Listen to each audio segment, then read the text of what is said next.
Deep in the Florida Everglades, a new facility grimly dubbed Alligator Alcatraz has become the epicenter of America's immigration debate.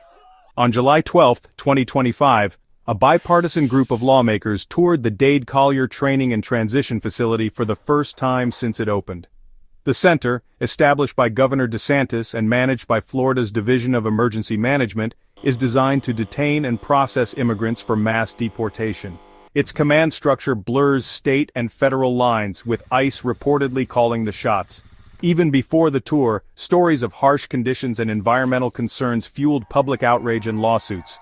Human rights advocates and Democrats condemned the facility as inhumane, while Republicans defended it as necessary for national security. The tour became a high-stakes battle over the narrative of immigration in America. Lawmakers entered not just a detention center but the front line of a national controversy. Inside, lawmakers' experiences split sharply along party lines.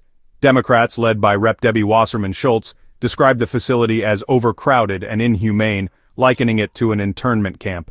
They reported detainees packed into cages, sweltering heat, and scarce food and water.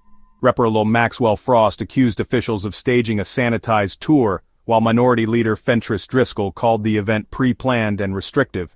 Democrats demanded the facility's immediate closure, calling it a humanitarian crisis. In contrast, Republicans like State Senator Blaise Ingoglia praised the center as clean, air-conditioned, and well-organized. Senator Jay Collins compared it to a well-run military base, highlighting emergency preparedness.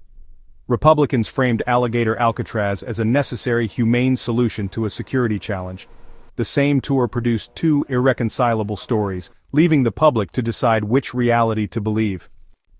The tour's strict rules raised major transparency concerns. Lawmakers were barred from bringing phones or cameras and couldn't enter living tents or speak with detainees.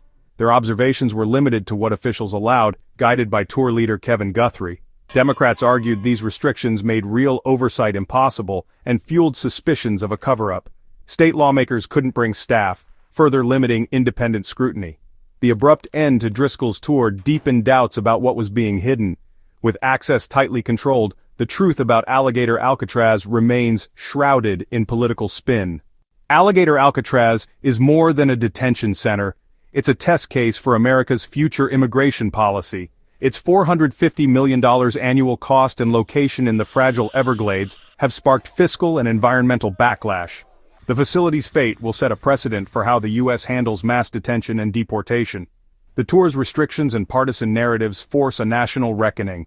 What conditions are acceptable for detainees? How much secrecy is too much? The debate over Alligator Alcatraz reflects a divided America, struggling with its values and identity. Which vision will prevail? Orderly security or inhumane secrecy? The answer will shape not just immigration, but the nation's moral compass. What do you think? Should facilities like Alligator Alcatraz define America's approach to immigration? Let us know your thoughts.